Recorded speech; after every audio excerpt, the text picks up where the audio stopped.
오범수는 독고세리의 손을 꼭 잡았습니다. 세리야, 나도 내가 얼마나 혼란스러울지 안다. 그런데 제발 도망치지 마. 우리가 함께 겪으면 안 되는 일이 아니야. 세리는 고개를 숙인 채 입술을 꾹 다물었습니다. 그녀의 마음속은 여전히 파도처럼 요동치고 있었습니다. 오강수가 자신의 이복 오빠라니. 그 사실은 그녀가 믿고 따랐던 모든 감정을 뒤흔드는 폭풍이었습니다. 하지만 더 큰 충격은 세리의 완벽했던 엄마 장미애가 자신의 친아들을 버렸던 사람이었다는 것이었습니다. 교수님, 세리는 애써 차분한 목소리로 말했습니다. 저는요, 어릴 때부터 엄마를 의지하며 컸어요. 엄마는 늘 강하고 정의롭고 단 한 번도 저를 실망시킨 적이 없었어요. 그런데 이제는 모르겠어요. 그 사람이 내 엄마가 맞는지도. 범수는 말없이 세리의 눈을 바라봤습니다. 그 눈동자에 담긴 슬픔과 혼란 그리고 사랑. 그는 그녀를 안아주고 싶었지만 그녀가 허락하길 기다렸습니다. 잠시 후 세리는 살짝 몸을 기울여 범수의 어깨에 기대었습니다. 작은 울음이 그의 셔츠를 적셨습니다. 범수는 조용히 그러나 단단히 그녀를 감싸 안았습니다. 우리가 같이 풀어보자. 지금은 모든 게 무너지듯 느껴지겠지만 조금만 지나면 알게 될 거야. 사람의 과거가 전부가 아니라는 걸. 그 시각 독고탁은 술도가 지하 창고를 정리하고 있었습니다. 누렇게 바랜 서류 뭉치 속에서 낡은 사진 한 장이 떨어졌습니다. 사진 속엔 젊은 시절의 장미애와 갓난아이였던 오강수. 탁은 조용히 한숨을 내쉬었습니다. 미애야, 내가 이렇게 오래 가슴속에 묻어둔 진실이 결국 세리 가슴에 상처를 남겼구나. 그의 목소리엔 책임감과 연민이 엉켜 있었습니다. 그 순간 문이 열리고 오강수가 들어왔습니다. 탁과 강수는 서로를 말없이 바라봤습니다. 그리고 탁이 먼저 말을 꺼냈습니다. 강수야, 이제는 내가 직접 세리한테 말해야 하지 않겠니? 오강수는 잠시 침묵하다 고개를 끄덕였습니다. 그래야 할 것 같습니다. 그게 동생에게 할 수 있는 마지막 예의 같아서요. 한편 마광숙은 박정수의 약봉지를 들고 병원에서 돌아오는 길이었습니다. 그녀는 문득 하늘을 올려다보며 혼잣말했습니다. 사람이 늙는다는 건 하나하나 잊어가는 걸 받아들이는 연습인가? 아니면 마지막까지 지켜주고 싶은 걸 위해 싸우는 건가? 그녀는 그 길로 박정수를 찾아갔습니다. 정수는 예전보다 조금 수척한 모습이었습니다. 이 약 알츠하이머 약이죠. 광숙이 조용히 말했습니다. 정수는 고개를 끄덕였습니다. 아무한테도 말하지 말아줘요. 나는 아직도 내가 사라지는 게 너무 두려워요. 광숙은 정수의 손을 조용히 잡았습니다. 사라지지 않게 지켜드릴게요. 제가 부족하지만 딸처럼 곁에 있을게요. 정수의 눈가에 눈물이 고였습니다. 처음으로 그녀는 마광숙을 광숙씨가 아닌 광숙아라고 불렀습니다. 그 작은 호칭의 변화에 마광숙의 가슴도 뭉클해졌습니다. 며칠 후 술도가 회의실. 오강수는 조용히 독고세리 앞에 섰습니다. 세리는 그를 보고도 말없이 고개를 숙였습니다. 강수는 조심스럽게 말문을 열었습니다. 내가 충격받았다는 거 안다. 하지만 한 가지 말하고 싶다. 나는 내 오빠라는 게 부끄럽지 않다. 오히려 내가 내 동생이라 자랑스럽다. 세리는 눈을 들었습니다. 그 눈빛엔 여전히 복잡한 감정이 뒤엉켜 있었지만 조금은 덜 아파 보였습니다. 그날 엄마가 날 버렸을 때 난 그 사람을 원망하지 않았다. 어떤 이유가 있었겠지 하고. 그런데 널 만나고 나서 그 선택이 내 인생에 준 선물이 뭔지 알았어. 세리는 작은 미소를 지었습니다. 형이라고 불러도 되겠어요? 강수는 눈시울이 붉어졌습니다. 당연하지. 그리고 그날 밤 오범수는 다시 한번 독고세리에게 말했습니다. 우리는 지금 진실 앞에 서 있어. 숨길 것도 피할 것도 없어. 진짜 사랑이 뭔지 보여주자. 서로를 믿고 옆에 있어주는 거. 그게 우리가 할 수 있는 최선이니까. 세리는 고개를 끄덕이며 말했습니다. 나 당신 믿어요. 그러니까 우리 함께 가요. 어디든. 두 사람은 조용히 마주보며 가만히 웃었습니다. 새벽녘 술도가 앞마당. 장미애는 어두운 하늘 아래서 가만히 앉아 있었습니다. 하얗게 핀 숨결 사이로 그녀의 손엔 한 장의 편지가 쥐어져 있었습니다. 자신이 강수를 버렸던 그날 밤 몰래 써두었다가 끝내 전하지 못했던 편지. 강수야. 내가 이걸 본다면 엄마는 더 이상 숨지 않기로 결심한 거야. 용서받지 못해도 좋으니 내 앞에서 진심을 말하고 싶었단다. 그때 등 뒤에서 조심스런 발걸음 소리. 장미애는 고개를 돌렸고 거기엔 오강수가 조용히 서 있었습니다. 어머니. 짧지만 단단한 한마디. 장미애는 떨리는 손으로 편지를 내밀었습니다. 이걸 이제야 건네네. 강수는 편지를 받아들고 고요히 펼쳤습니다. 한 줄 또 한 줄. 편지의 글자 하나하나가 마치 수십 년 묵은 응어리를 풀어주는 듯 했습니다. 읽는 동안 아무 말도 없었습니다. 그리고 마지막 줄을 덮은 뒤 강수는 조용히 고개를 들고 말했습니다. 늦었지만 진심은 느껴졌습니다. 이젠 당신을 원망하진 않겠습니다. 장미애는 울음을 삼켰습니다. 그 말 한마디에 가슴 깊숙이 박혀있던 죄책감이 천천히 녹아내렸습니다. 같은 시각 독고세리는 술도가 회계 사무실에서 장부를 보고 있었습니다.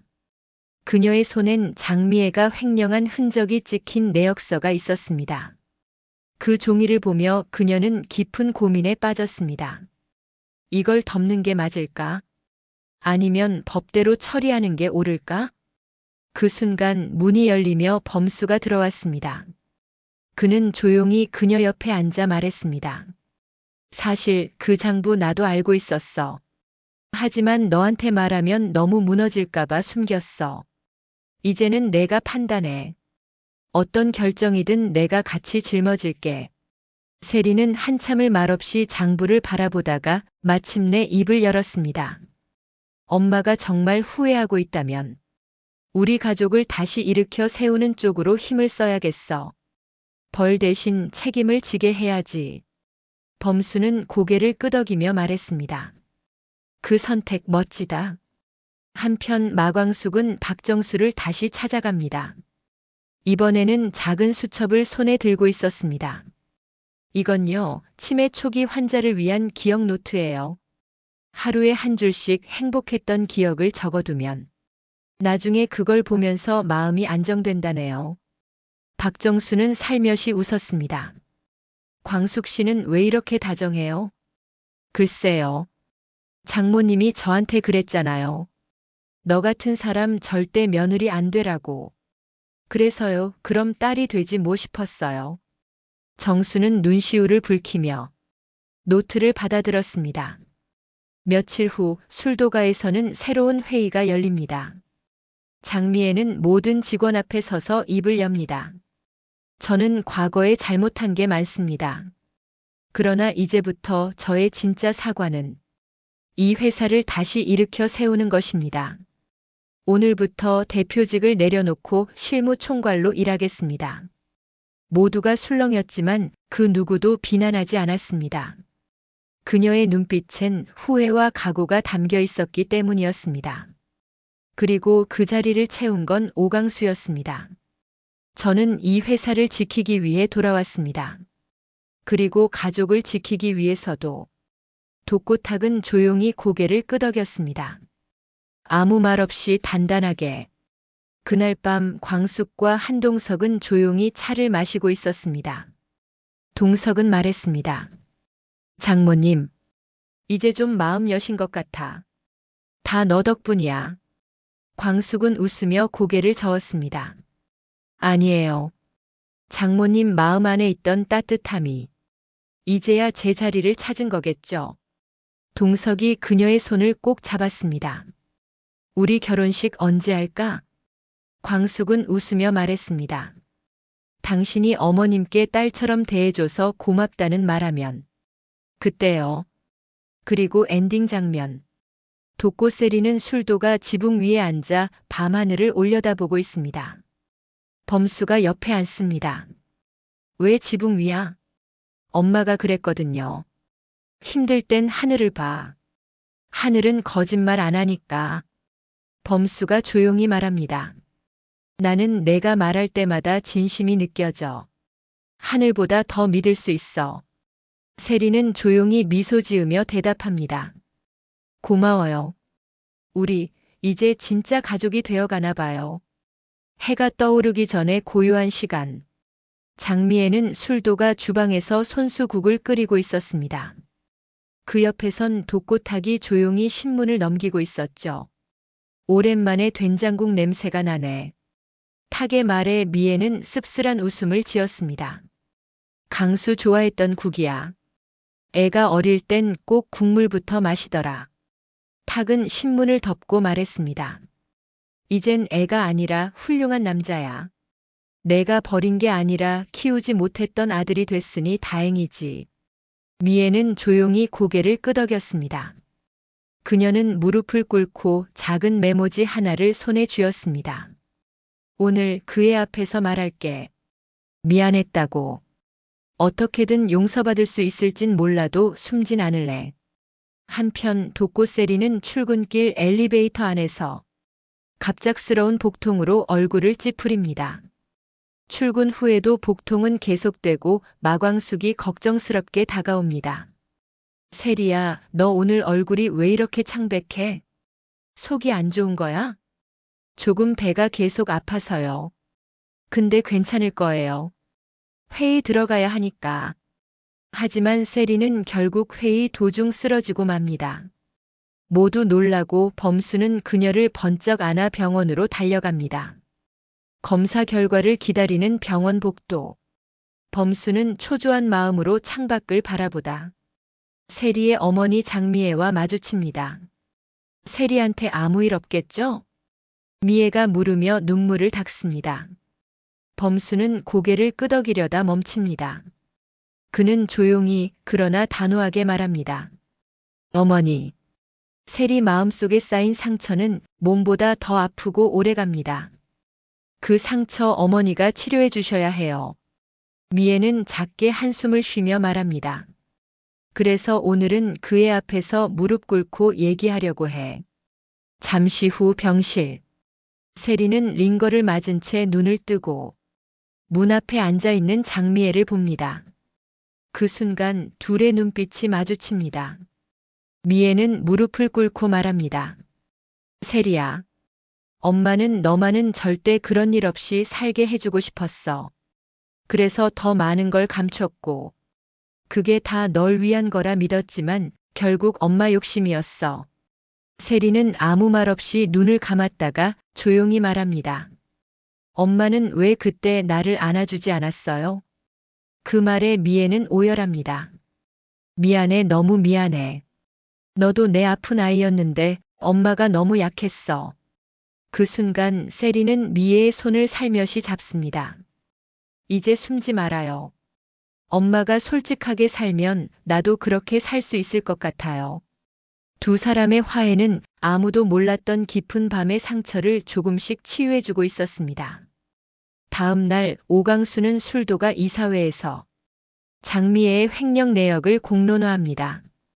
그 자리에선 세리와 범수, 독고탁까지 모두 자리하고 있죠. 오강수는 말합니다. 과거의 잘못은 숨긴다고 사라지지 않습니다. 우리는 술도가를 지키기 위해 진실을 정면으로 마주할 때가 됐습니다. 임원 중 일부는 강하게 반발합니다. 그래도 회사 살리려고 했던 일 아니오. 지금 와서 이런 걸 문제 삼으면 뭐합니까? 하지만 세리가 조용히 말을 잇습니다. 책임을 진다는 건 누군가를 희생시키는 게 아니라 자신의 자리에서 끝까지 감당하는 겁니다. 오강수는 장미애의 대표직 복귀를 만장일치로 반대하자고 제안하지만 그 순간 독고탁이 입을 엽니다. 하지만 진심으로 반성한 사람은 다시 기회를 받아야 하지 않겠소? 단 감시와 견제가 함께라면. 장미애는 고개를 숙이며 말합니다. 감사합니다. 다시 신뢰를 얻기 위해 끝까지 버티겠습니다. 며칠 뒤 광숙은 정수를 데리고 한 카페로 갑니다. 그곳엔 작은 공연장이 있었고 기억을 위한 음악회라는 제목으로 치매 환자를 위한 자그마한 콘서트가 열리고 있었습니다. 공연 중 정수는 눈을 감고 조용히 듣다가 옆에 앉은 광숙의 손을 꼭 잡습니다. 이런 시간 오랜만이야. 정수가 말합니다. 그럼 앞으로 더 자주 오자고요. 광숙이 미소 지으며 대답합니다. 나는 광숙 씨 덕분에 안 무서워졌어요. 그 말에 광숙도 눈물을 글썽이며 말합니다. 장모님, 오래오래 제 곁에 계셔주세요. 독고세리는 병원 진료 후 처방전을 들고 나와 범수를 바라봅니다. 그냥 위험이래요. 스트레스를 좀 줄이라네요. 범수는 웃으며 말합니다. 그럼 오늘은 무조건 휴식이다. 두 사람은 나란히 걷습니다. 햇살이 따뜻하게 비치는 그 길 위에서 세리는 조용히 속삭입니다. 가족이라는 건 피보다 기억으로 연결되는 거구나. 범수는 고개를 끄덕이며 말합니다. 그리고 사랑은 그 기억을 지켜주는 힘이고요. 다음 이야기 모든 진실이 밝혀진 뒤 각자의 선택은 어디를 향할까요? 장미애는 세리와 강수 두 자식에게 어떤 용서를 받을 수 있을까요? 그리고 박정수는 광숙의 진심을 받아들일 수 있을까요? 구독, 좋아요 부탁드리면서 독수리 오형제를 부탁해. 진짜 가족의 의미를 묻는 다음 이야기를 놓치지 마세요.